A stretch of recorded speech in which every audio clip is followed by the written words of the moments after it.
So I mentioned we were in a series called The Purpose of Process. And I think, no matter where you are in life, you're in process in something. And we kind of have this big process that hangs over our life, which I would call our destiny. But then we find ourselves in the middle of a lot of micro processes, just things that you have to go through, like college or a job interview or searching for a job or a relationship, or you're dating and you're waiting to get married, or planning a wedding. Wherever you are, I believe that all over this room, there are people who are in the middle of a process. And the thing about our destiny is it's not something that is necessarily delivered to you. As much as we would like to just go to Amazon Prime and search for our destiny, order it, and have it delivered in 2 days, your destiny is not delivered to you, it's developed inside of you. And that happens over the course of a process. And so we've been studying what are the important components of this process. What is the purpose of this process? In the first week, we talked about clarity. How do you hear the voice of God? In the second week, Sharif preached about adversity, how God uses adversity in your life as the catalyst to transform you into the person that you need to be. And then last week, we talked about submission. We talked about submission in the process. And that was kind of tough. I was a little tough on you guys. I'm going to be much nicer today. And today, in our final one, I want to talk about perseverance. I want to talk about perseverance. I'm reading a book. I've really enjoyed reading it. It's called Grit. It's by Angela Duckworth. And she makes the point that aptitude is not necessarily correlated to achievement. In other words, it's not always the smartest people who have the most success in life. She says it's the people who have grit. In other words, the people who achieve the highest amount of success are the people that persevere through the most. And you know what? It's not just Angela Duckworth that said this. The author of Hebrews says it in chapter 10, verse 36. He says this: you need to persevere so that when you have done the will of God, you will receive what he has promised. And the Bible says that God is full of promises for you. In particular, a promise to give you a destiny. And it says that you must persevere. Not you must be a better person. Not you must develop your gift. Not must you be more talented. And it says, so that when you have talked about the will of God, no. When you have studied the will, no. When you have researched the will of, no. When you have Googled the will of God, no. When you have done the will of God. Listen, this is a tangent, but I'm going to say it. Some of y'all, it's time to get up and do. And you've been thinking, and you've been studying, and you've been praying, and I want you to know, you know what the next step in your process is? Get up and do it. And I love this encouragement in Hebrews. You need to persevere so that when you have done the will of God, you will receive what he has promised. Church, will you pray with me real quick? Father, I ask you for the grace to deliver this message the way that you've given it to me. In your name I pray, amen. In this message, I don't necessarily want to give you a prescription before I give a diagnosis. And so I'm going to take a little bit of a different angle on what it means to persevere by talking about 3 reasons why people give up. 3 reasons why people stop persevering. 3 reasons why people lose hope and they lose faith that the process is actually working. And they want to walk away. I want to talk about 3 reasons that can lead you to that point in your life when you just say, I've had enough and I'm done and I don't want to be a part of this anymore. And the first reason why people quit on the process is that you've put too much pressure on yourself. You put too much pressure on yourself. See, culturally, we put a disproportionate amount of emphasis on talent. We love people who are gifted. We love people who are naturally talented. We gravitate towards it. We love the athlete or the musician who is just a prodigy. They're just so naturally gifted. It's almost beautiful to watch them perform. And you know why culturally we love people who are naturally gifted? Because we're lazy. Just come on, be real with me. We're lazy. We believe that people who are more gifted achieve a higher rate of success with the lowest level of effort, and we're jealous of that because we're lazy. You guys remember the movie The Natural? See, lost my audience. I knew that was going to happen. That's a movie from 1984. I watched that as a kid growing up. I got a better one. And listen, I need a circle of trust on this next thing I'm going to share because I'm not necessarily proud of it, but I need you to promise me that you're not going to judge me when I say it because it's important to my point. Can I trust y'all? I recently started watching a series called Suits on Amazon Prime. And the story in Suits is about 2 lawyers. There's a lawyer named Harvey who is a graduate of Harvard University, top of his class, and he was assistant DA for several years and had an undefeated record, 127-0. Not that I pay that close of attention to the show. And now he works for a private law firm, and he handles their biggest clients, and he's just the man, and he's the man. That's Harvey. And he's a senior partner in the firm. And he gets an associate assigned to him named Mike Ross. Now, Mike Ross is gifted. He's got a photographic memory. So everything that he reads, he just automatically has it memorized.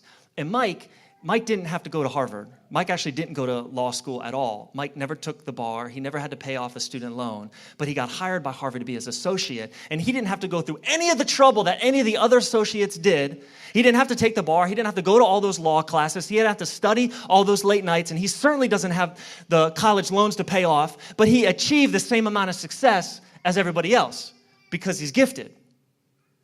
And we love that because we're lazy. And we fantasize. Okay, I fantasize about being so gifted at something that I could just get up and do it without ever contributing any hard work to it. And the problem with that is that because culturally we put such an emphasis on talent, we put so much pressure on ourselves to allow our gifts to take us to the place that we want to go. And life becomes so much about developing your gift and refining your gift and competing your gifts versus the next person's gifts. And if you're like me, you're your own worst critic, and no one's harder on you than you are on yourself. And I don't care how confident you are, you have a moment in life where you look at yourself in the mirror and you think about the dreams that you have and the things that you want to accomplish, and you have that honest moment where you're just not sure whether that person looking back at you is gifted enough to do it. And that's kind of a hard moment to swallow. And you can live with all this pressure because you associate your achievement with your aptitude. And it can get really insecure. And so I was thinking about this in the story of Joseph. For those that are just joining us, we've been using the story of Joseph as kind of our case study on what being in the process is like. And Joseph is the 11th of 12 sons to a guy named Jacob. He was Jacob's favorite. And Jacob gave him a colored robe that he could wear all the time to remind his brothers how he was the favorite, and his brothers didn't like that. And Joseph had these dreams that his brothers and his parents would one day be bowing down to him. And so he had the audacity to share that dream with his brothers, and they didn't take a liking to that. So they stripped the robe from him, and they threw him in a pit. They had a moment of kind of like guilty conscience, and so they took him out of a pit, and they sold him into slavery. I'm not sure that option is any better. So he goes to work at a guy's house named Potiphar for many years. At the end of his stint with Potiphar, Potiphar's wife falsely accuses Joseph of trying to sleep with him. So Potiphar throws Joseph into prison. And he goes, he's in Egypt and he's in Pharaoh's prison.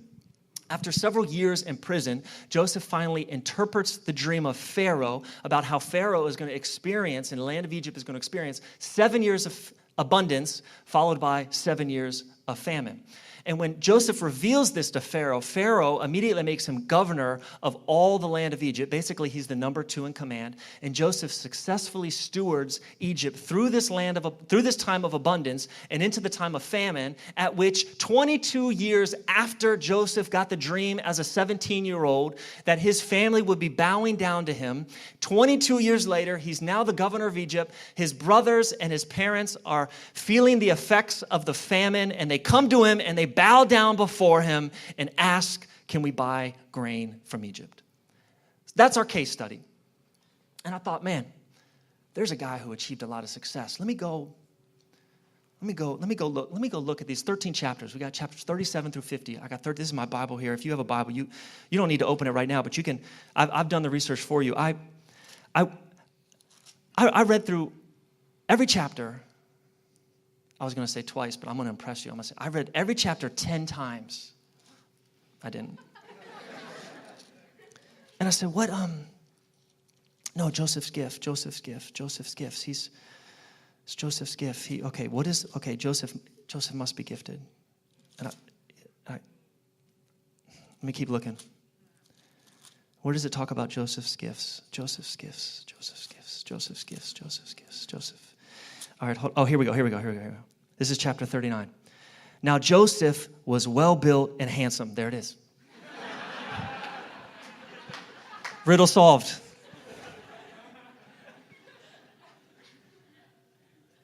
But let me give you some context. Joseph was well built and handsome, and after a while, his master's wife took, Y'all remember what happened when Potiphar's wife took notice that Joseph was well built and handsome? She tried to sleep with him, and Joseph refused and got himself thrown in prison. Okay, so wait, you're telling me the only time that Joseph's gifts is mentioned is when it got him in trouble. I don't understand. How did he become the most trusted advisor in Potiphar's house? How did he become the warden's right-hand man in prison? Hold on. How did Pharaoh trust him from being a prisoner in his own cell to being the governor of the whole? Hold on. Here it is. Joseph and Potiphar's wife. The Lord was with Joseph so that he prospered. Okay.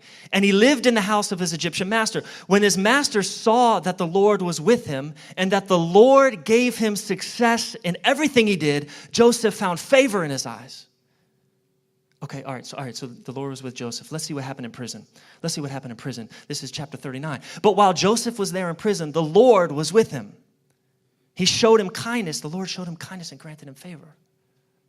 Okay, all right. Well, I don't know if 2 is a trend, but we're starting to see a pattern. Let's see what happened when he had with Pharaoh. Okay, this is chapter 41, and this is right after Joseph interpreted Pharaoh's dreams successfully, and this is Pharaoh's reaction. And then Pharaoh said to Joseph, "Since God has made all of this known to you, there is no one discerning and wise as you. You shall be in charge of my palace." But I thought it was our giftedness that leads to our achievement. But Joseph's gifts only led him to trouble. And it says the Lord was with Joseph when he was in Potiphar's house, and the Lord was with Joseph when he was in prison. And it was the Lord who revealed Pharaoh's dreams to him. And maybe at the end of the day, I've got this whole thing backwards. And when I'm feeling pressure on my destiny, it's not that I need to work on my gifts. It's that I got to get in God's grace. Hey, maybe it's not when I get to that point in the journey when I feel like quitting because there's so much pressure on me in my life. It's not that I need to go read a book about how to improve my gifts. It's I got to open my Bible and get into the grace of God.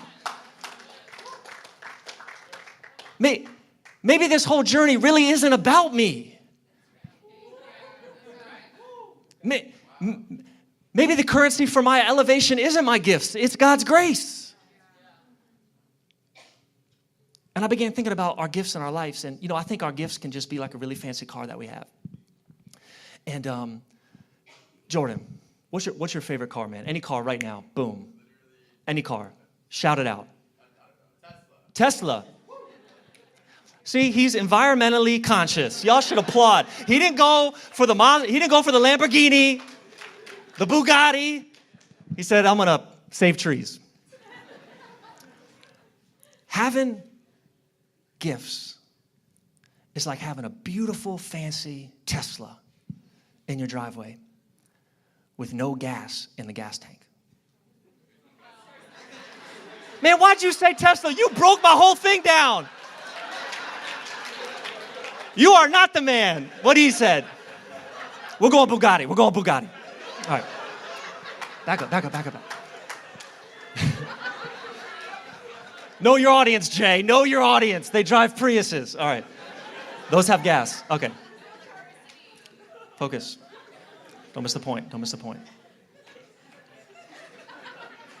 Just move on? What do I do here?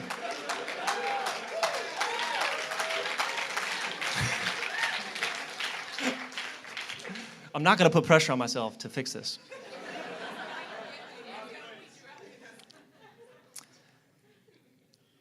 Having great gifts in life is like having a Bugatti in your driveway with no gas in the tank.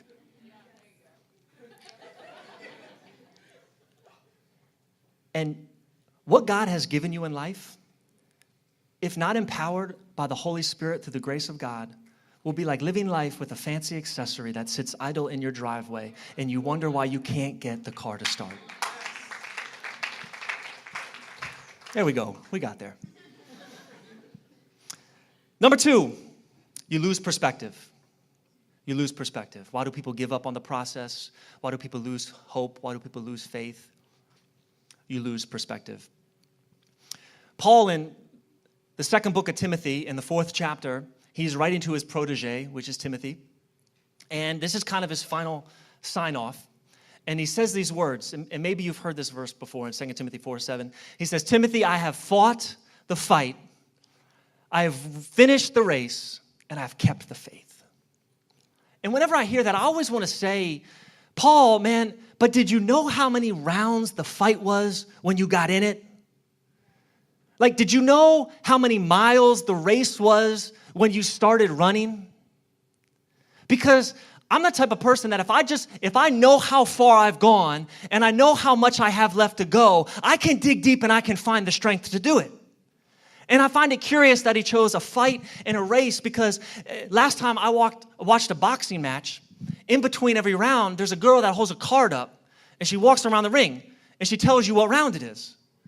And sometimes in life, I feel like, man, I may be knocked down. I may have gotten knocked down in the 7th round of life, but if I can see that 8 walk by, then I'll know, I only got to make it 2 more rounds. I can find the strength to keep going. I was talking to okay, Jordan, we're just going to make this all about you today. I was talking to Jordan. Now, don't betray me on this one, okay? Jordan just ran the San Francisco Marathon. Can we applaud that? 26.2 miles. I said, Jordan, how do you know how far you've gone? He says, well, they have these big flag banners every mile. These mile markers that tell you 1, 2, 3, 4, 5, 6, 7, 8, 9, 10, all the way to 26. And I said, well, like, what do those mean to you as a runner? You know, like when you're running, is that he goes, man, when I see that number 20, I know all I have left is a 10K. And I'm like, yeah, totally, man, because I've definitely run a 10K before, and I totally know what that means. That's good news.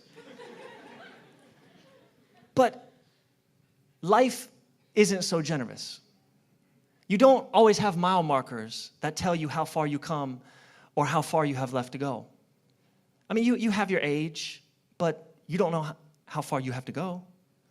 And you have certain life events that are kind of markers, like graduation or marriage or children.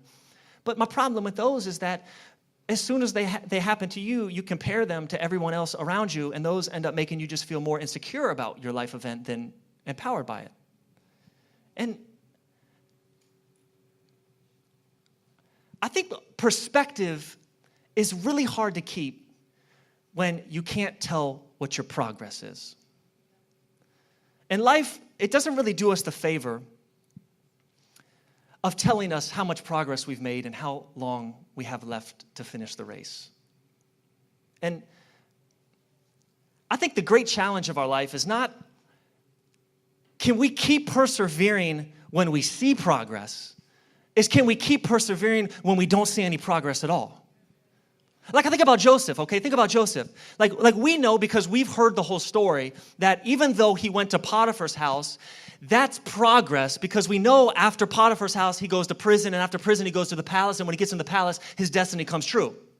But do you think Joseph viewed getting stripped of his coat, getting thrown in a pit, and put into Potiphar's house as a slave as progress in his life?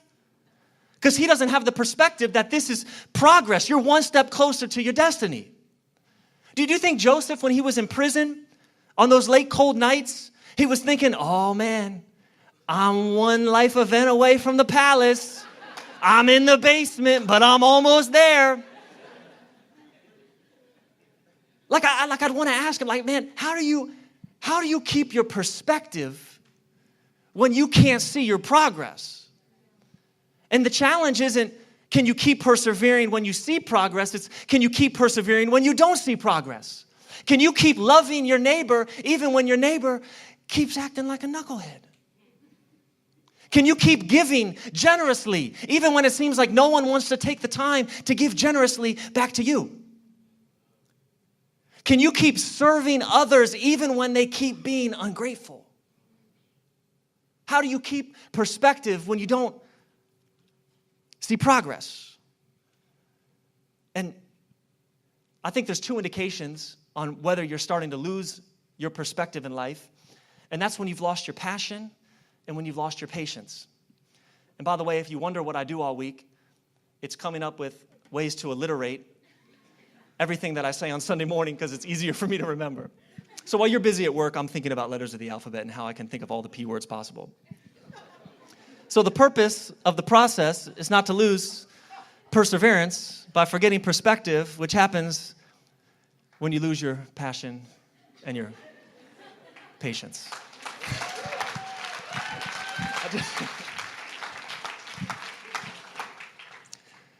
When you lose your passions, things that used to excite you no longer excite you. And you go to what I call maintenance mode. And you stop believing that you can make a meaningful contribution in life, or to your family, or to your children, or at your job. And it just becomes something where you just kind of like maintenance mode. You show up, you do the lowest amount required, and you leave. And it's because you've lost your passion. The easiest way for me to connect with this is the feeling I have when I go to school on the first day, or when you show up to the first day of job and you got the endorphins going and the adrenaline's going, you're all excited, you don't need an alarm clock on your first day, but try it your first year in.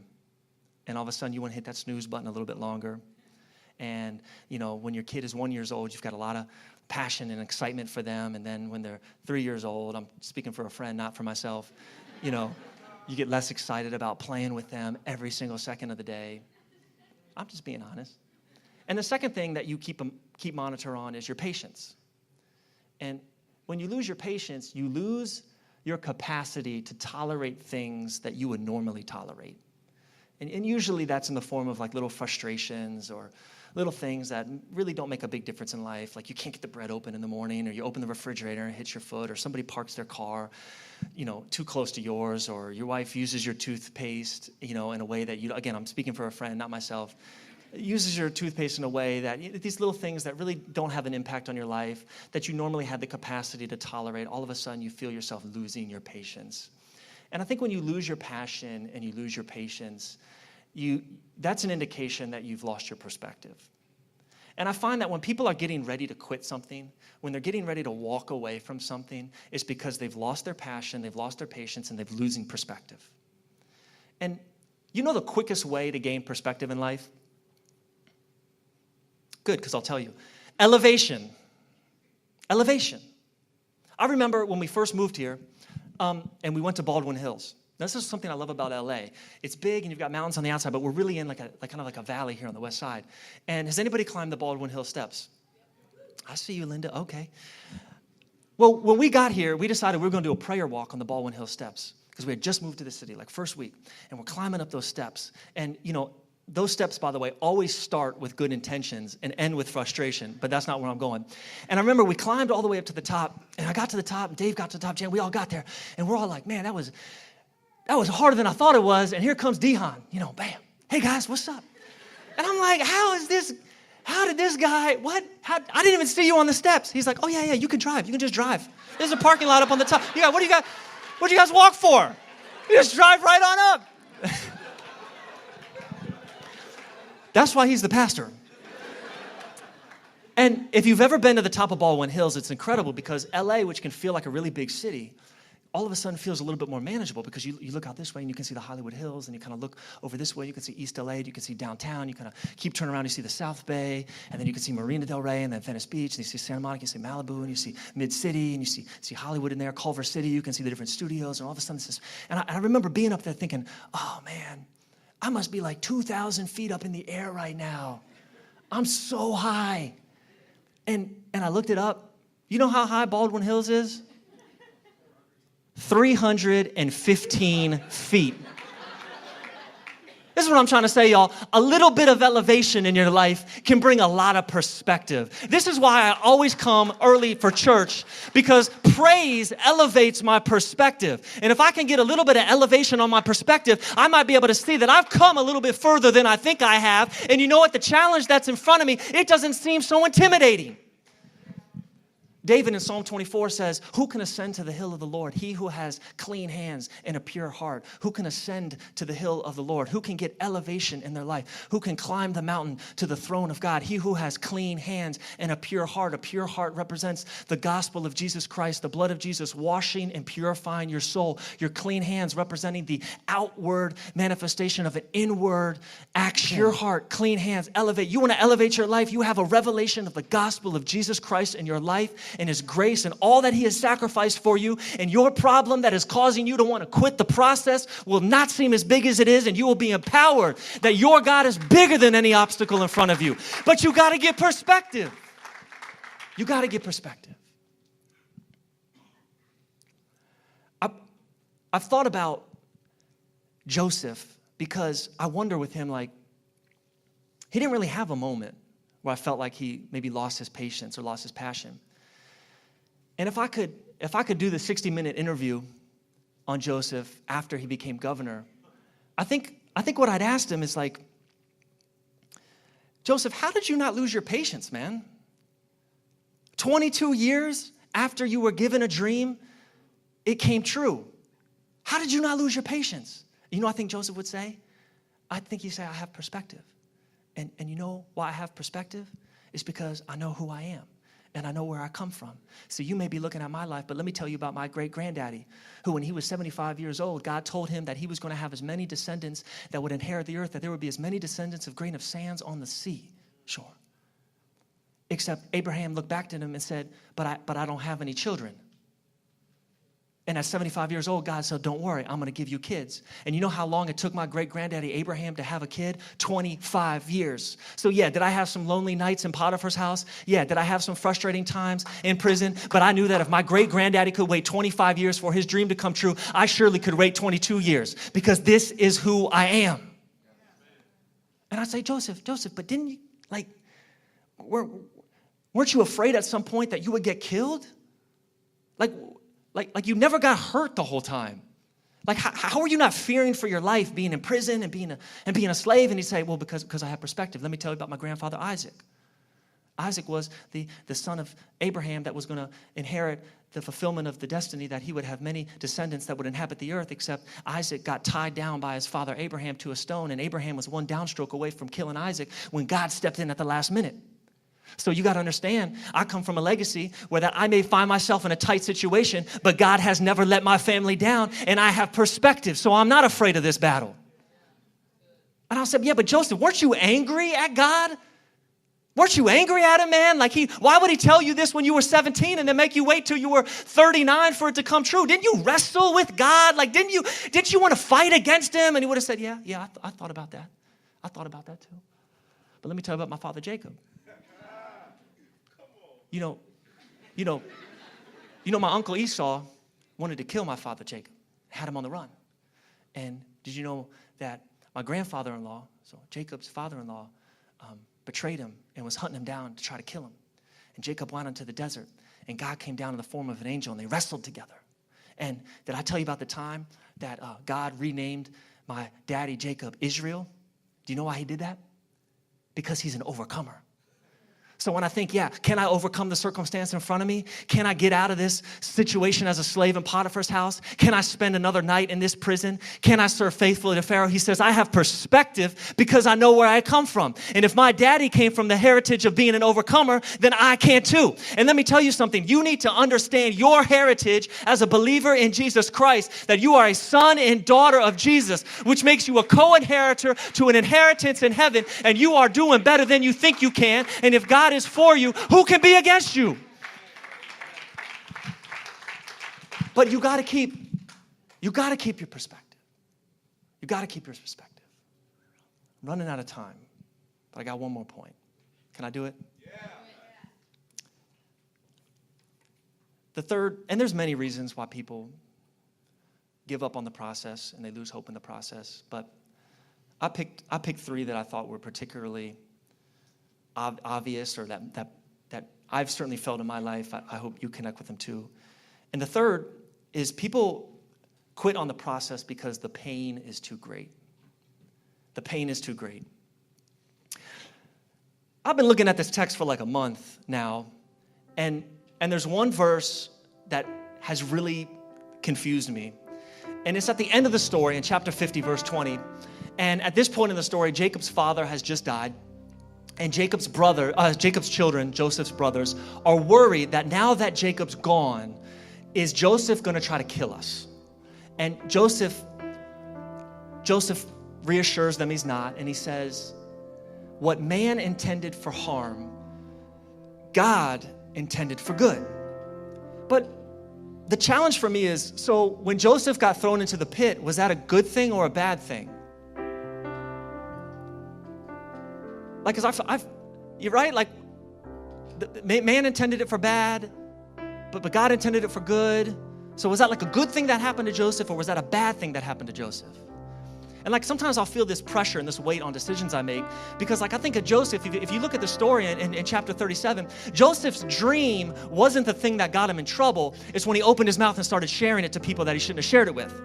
So was that a self-inflicted wound? And I'll sometimes live in that tension of not wanting to make a decision in fear that I'll be committing a self-inflicted wound. And like, look, I get it. I believe God is transcendent. I believe in Romans 8 that whether it's a self-inflicted wound, whether someone did it to you out of bad intentions, or whether God let it happen to you even though it was bad, just like he did with Job, or whether God brought something good to you, God can and will work all things together for your good. I believe that, but I still feel the weight of trying to make the right decision. And I think it's because whenever you step out and pursue a dream, whenever you step out and pursue your destiny, pursue a goal, pursue something that's a passion on your heart, there's a level of vulnerability that's included in that. Even little things like making new friends. Like if they get to know me and I open my life up to them, will they like me for who I am?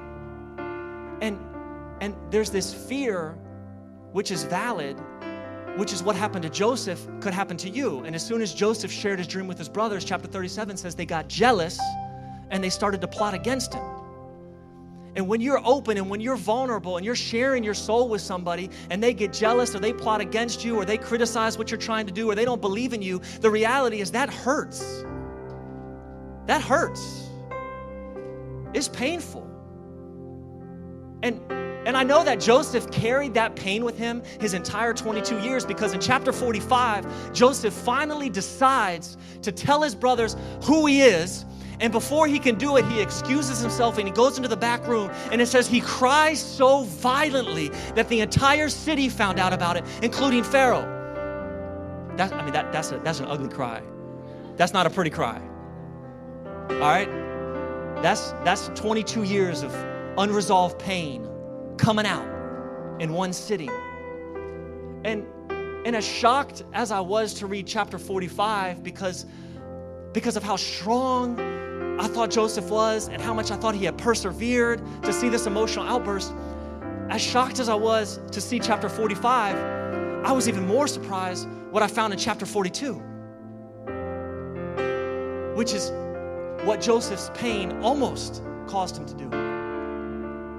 And Joseph's brothers have come to Egypt from Canaan. They're experiencing famine. They have no food. They come to Egypt. Because Joseph is the governor, they go see Joseph. And that's where we pick this up in Genesis 42. So when Joseph's brothers arrived, they bowed down to him with their faces on the ground. Wait, where have we seen that before? Come on, where have we seen that? That's the first dream. That's the first dream coming true. Joseph, this is the first dream coming true right here, man. Look, as soon as Joseph saw his brothers, he recognized them. Although Joseph recognized his brothers, they did not recognize him. Then he remembered his dreams about him. And something doesn't sit right with me here. Because the question I've been asking myself is, why is verse 9 not in verse 7? Why is verse 9 not in verse 7? How come this doesn't read, so when Joseph's brothers arrived, they bowed down to him with their faces on the ground. As soon as Joseph saw his brothers, he recognized them and remembered his dreams about them. What? How come come verse 9 is not in verse 7?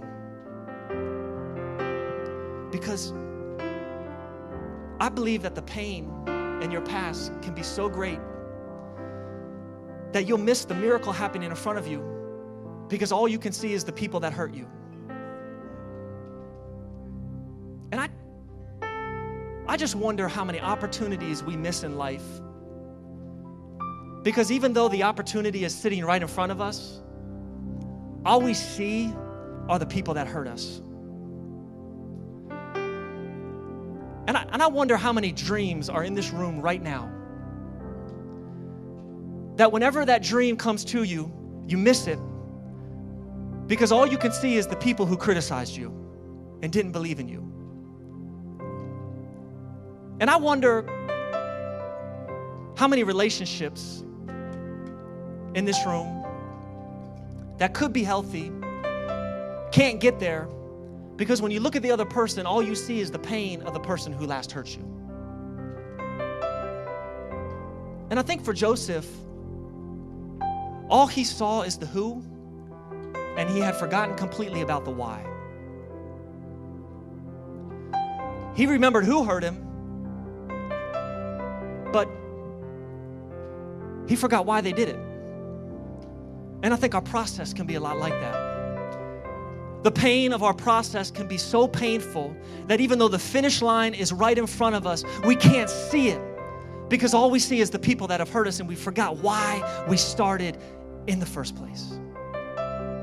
I just wonder if there's any students in the room who are bitter going to school now because when they go on campus, all they see is the people who have hurt them and didn't believe in them, and they forgot why they enrolled in the university in the first place.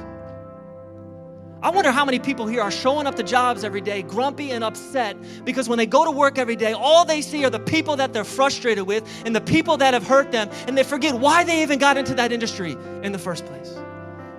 I wonder how many marriages in this room, when you sit across the table and you look at the other person, all you see is the person that hurt you instead of remembering why you got married in the first place. Because this is what pain does to us. It takes our eyes off of why God called you, why God delivered you, why God put a purpose in your heart, why He reconciled you, why He redeemed you, why He forgave you, why He gave you new life.